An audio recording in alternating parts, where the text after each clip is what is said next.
Pour se rendre à l'enterrement de Lucie, Paul Fradontal avait dû prendre le train sans avoir contacté aucun de leurs amis communs. Il aurait pu profiter d'une voiture pour Trouville, où les cendres de Lucie devaient être dispersées. Il ne l'avait pas fait. Dès lors, ses amis communs n'étaient plus ses amis, mais les amis de la disparue. Lucie, disparue, le libérait d'eux. La conversation était interrompue. Il comprendrait enfin, ses amis communs prétendus, que Paul n'avait même jamais été là, avec eux. La grisaille en ce début d'après-midi pluvieux de décembre estompait la frénésie habituelle qui surprenait Paris à cette période d'avant-fête. Dans les autres visages, aucun reflet de l'existence de Paul Fradontal. La pluie protectrice mettait toujours une distance bienvenue entre lui et les autres. Mais dans la salle des pas perdus de la gare Saint-Lazare, la proximité des autres voyageurs devenait une épreuve pour lui. Tout comme lorsqu'il se retrouvait assis aux côtés d'inconnus dans une salle de cinéma.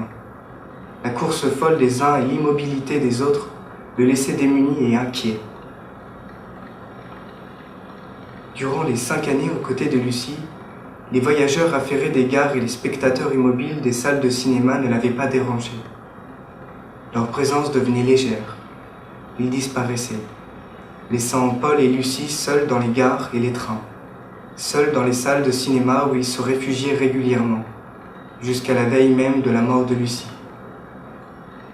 Les dernières images imprimées dans la conscience de Lucie resteraient à jamais celles d'un western de John Ford, La prisonnière du désert. Maintenant et pour toujours, lorsque ce film s'imposerait à Paul au détour d'une projection, il serait le dernier film vu par Lucie et n'existerait qu'en fonction de cette ultime vision. La mémoire de Paul effaçait les films. Elle effaçait les films pour mieux imprimer les lieux où il les découvrait et les visages de ceux qui les découvraient avec lui. Des films eux-mêmes ne restaient que des fragments, une séquence finale émouvante, des visages, des voix, une lumière. La matière même du film désormais fragmentée et en désordre, rendue au chaos des origines, au mystère et à la pureté.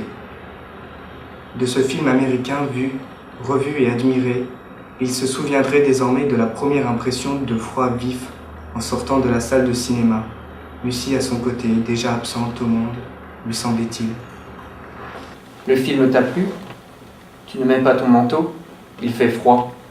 Je suis encore dans le film. Je n'en suis pas sortie.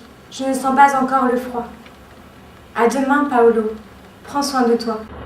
À demain, Paolo. Prends soin de toi. Les derniers mots de Lucie. La prisonnière du désert. Le dernier film. Ce cow-boy hésite un instant sur le seuil d'une maison et décide finalement de s'éloigner seul dans le désert. La dernière image. Paul collectait les dernières répliques des acteurs dans leur ultime film, juste avant leur disparition des écrans, leur mort au cinéma en quelque sorte, qui précédait souvent de peu leur mort physique. Ces derniers jours lui revenait souvent en mémoire la dernière réplique de Marlène Dietrich, un verre de champagne à la main, face caméra, « La vie continuera sans moi ».